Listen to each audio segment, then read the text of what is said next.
Bonjour à tous, donc je suis avec le prophète Jérémy Sourdril aujourd'hui, qui vient pour la deuxième fois donc à l'église Le Véritable. Ça va Jérémy? Très bien, merci.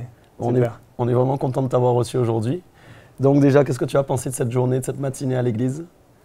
C'était super, la présence de Dieu était là, Okay. la louange était dynamique, c'était un bon temps dans la présence de Dieu, d'encouragement pour le peuple de Dieu ici en Guadeloupe. Amen, amen.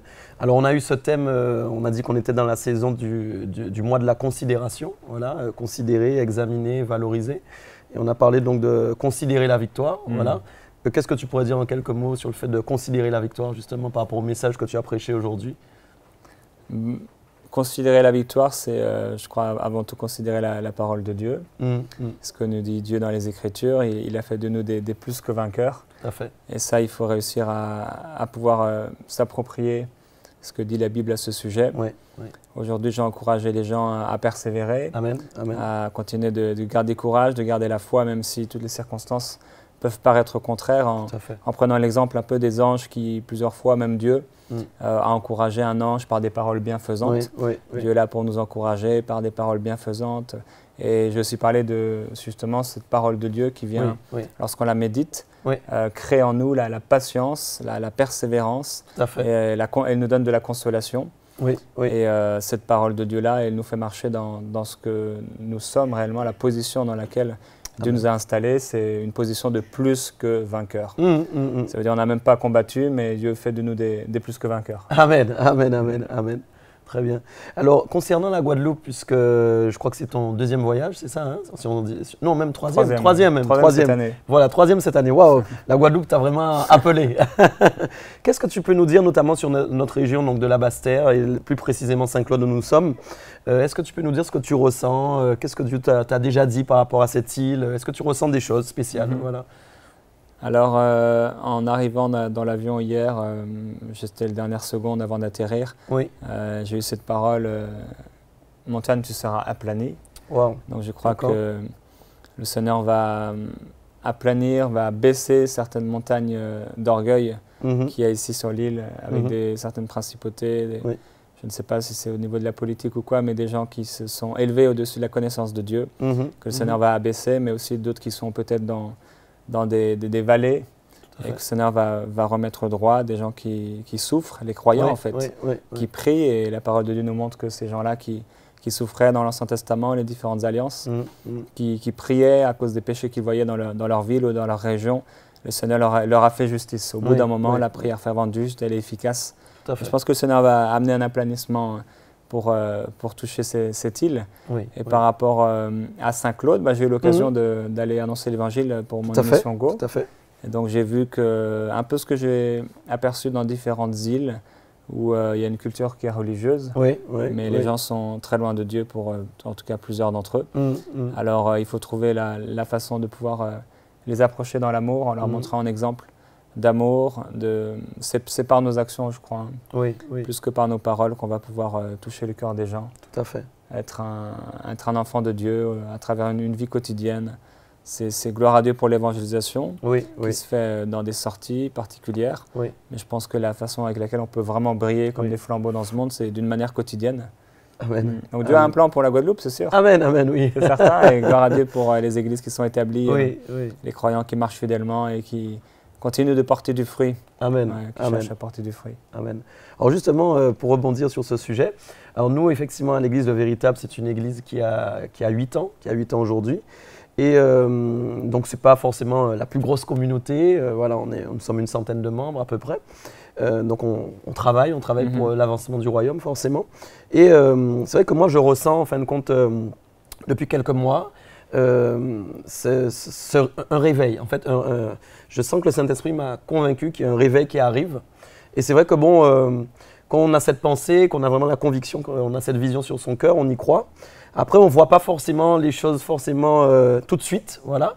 Et donc, c'est pourquoi je voudrais vraiment te poser cette question. Selon toi, quelles sont les prémices d'un réveil? Alors, bien sûr qu'on parle de réveil, c'est-à-dire vraiment du fait que la gloire de Dieu va venir, que beaucoup d'âmes vont être sauvées, et que voilà, la manifestation de la puissance de Christ, finalement, tout simplement, la plus grande qu'elle soit, en tout cas. Voilà, qu'on espère, voilà.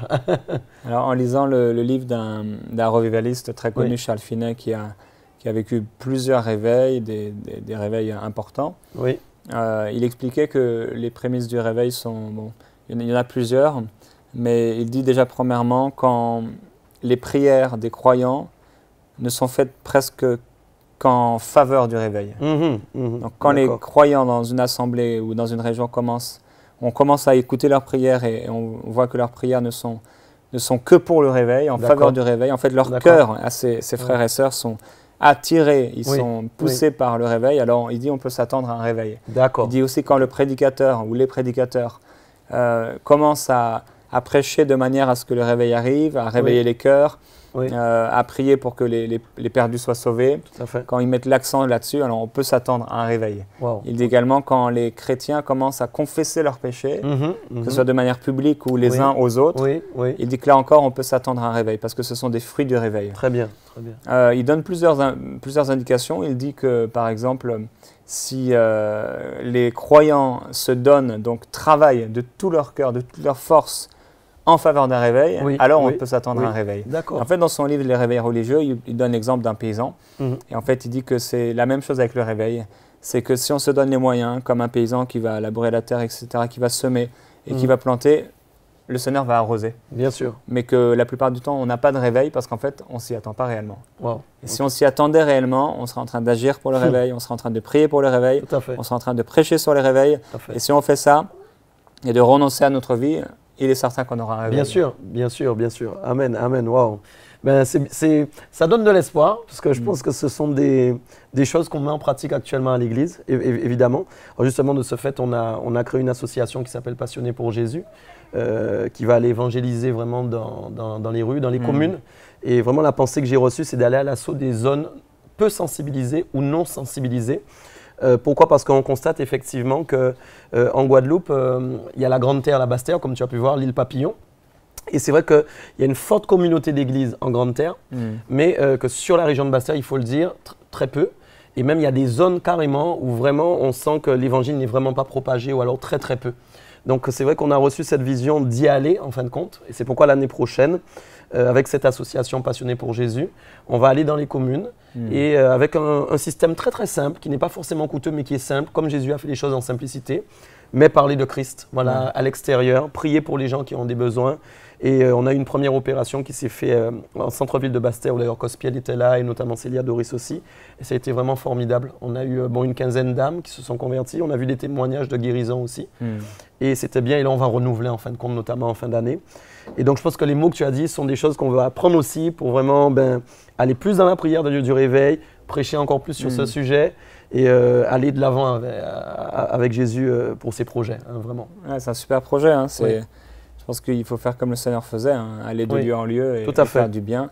Et s'il y a une opportunité, et ça je crois que c'est aussi une des prémices d'un réveil, c'est que quand on commence à avoir l'opportunité, la possibilité de le faire, que Dieu met toutes choses autour de nous pour pouvoir faire ce genre de projet, c'est que certainement il y a quelque part le Seigneur qui prépare quelque chose, un réveil. Tout à fait. Il n'envoie personne sans être loin, il n'envoie personne sans avoir un objectif de réussite. Tout à fait. En tout cas, moi, je peux que encourager ce projet, et tous ceux qui pourront y travailler, prier pour ça, parce que c'est extraordinaire. Quand j'étais tout jeune, pas converti, mais revenu au Seigneur à l'âge de 19 ans, on parlait régulièrement je me voyais sillonner un peu la France avec un camping-car et faire des tentes comme ça se faisait à l'époque. Mais c'est toujours dans le cœur de Dieu d'aller aussi dans les campagnes. Tout à fait. Dans les campagnes, ou comme tu le dis, dans ces régions là où c'est cités parfois qu'on peut appeler soit défavorisées ou alors où ils n'entendent pas l'évangile. Il faut y aller, quoi. Amen. Et je crois que si on fait des choses, et souvent les gens veulent voir Dieu faire des choses qu'ils n'ont jamais vues. Mais si on commence à faire des choses qu'on n'a jamais faites, on verra Dieu faire des choses qu'on n'a jamais vues. C'est bien dit ça. Amen. Amen. Tout à fait. Ok. Super, en tout cas, peut-être un dernier mot pour l'Église Le Véritable. Tu étais avec nous aujourd'hui, un encouragement, voilà, pour les encourager à aller vers ce réveil et aller prêcher, parce que je sais que c'est ton fardeau aussi, les âmes. Hein, tu as une association aussi que tu as créée spécialement pour ça. Hein, rappelle-moi le nom. L'Armée des Évangélistes, c'est ça, voilà, qui est un peu dans cette vision aussi, hein, de lever une armée effectivement partout. Et ça, c'est glorieux aussi. Donc, un mot pour les encourager, simplement, et puis pour ce réveil. Mon mot d'encouragement, ce serait de ne pas vous laisser décourager, mais de continuer, en fait, persévérer. Persévérer et marcher dans l'amour, c'est vraiment la fondation dans notre vie. Marcher dans l'amour, prendre parfois le temps de s'arrêter dans votre vie quotidienne, dans ce que vous faites. Peut-être ça peut être sur un banc, dans un centre commercial, ça peut être chez le coiffeur et commencez juste à regarder les gens. Amen. Vous êtes en train de faire vos courses et pendant que vous faites vos courses, vous vous arrêtez 10 secondes. Regardez un peu l'hôtesse de caisse, la caissière. Regardez les gens qui sont autour de vous, regardez les gens qui souffrent quelques instants et juste commencez à penser à ces personnes-là, que votre cœur puisse s'ouvrir et le Saint-Esprit va travailler en fait. La Bible dit que Jésus, voyant la foule, fut ému de compassion parce qu'ils étaient comme des brebis qui n'ont pas de berger. Amen. Et Jésus, s'il a pu être ému de compassion, c'est parce qu'au début, il a vu, il a regardé la foule. Si on ne regarde pas la foule, si on ne s'arrête jamais pour le Zaché qui est dans l'arbre, on ne pourra jamais voir le Seigneur se manifester comme on l'aurait voulu. Si on ne pose pas nos mains sur un malade, il ne sera jamais guéri, à travers nous en tout cas.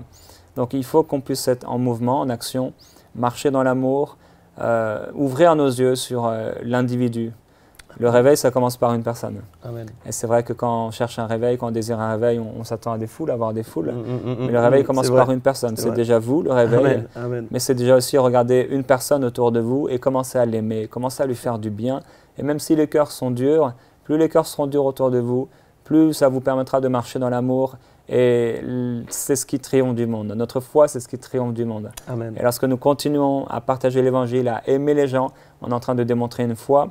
Et pour la cause de l'ennemi, ce sera pour lui une preuve qu'il est perdu, qu'il est vaincu. Votre persévérance à bien faire est la preuve pour le royaume satanique qu'il a été vaincu. Amen. Alors continuez, persévérer, continuez à faire ce que le Seigneur met dans vos cœurs. Et si Dieu met dans votre cœur un projet par rapport à ceux dont on a parlé, gagner des âmes, etc., un projet qui soit fou, beaucoup reçoivent des choses, des idées, des images, ils se voient en train de faire des choses, mais ils s'arrêtent parce qu'ils se disent que ça n'a jamais été fait.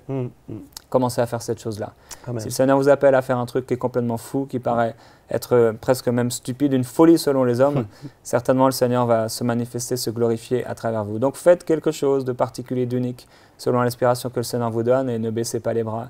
Continuez, gardez courage, le Seigneur a vaincu le monde. Amen, amen. En tout cas, prophète Jérémie, on te remercie déjà d'avoir pris le temps. C'était magnifique cette interview. Je pense que ça va vraiment fortifier beaucoup. Okay. Et puis, en tout cas, on vous dit aussi que vous pouvez nous soutenir, notamment l'association Passionnés pour Jésus. Vous aurez les coordonnées de toute façon très bientôt aussi.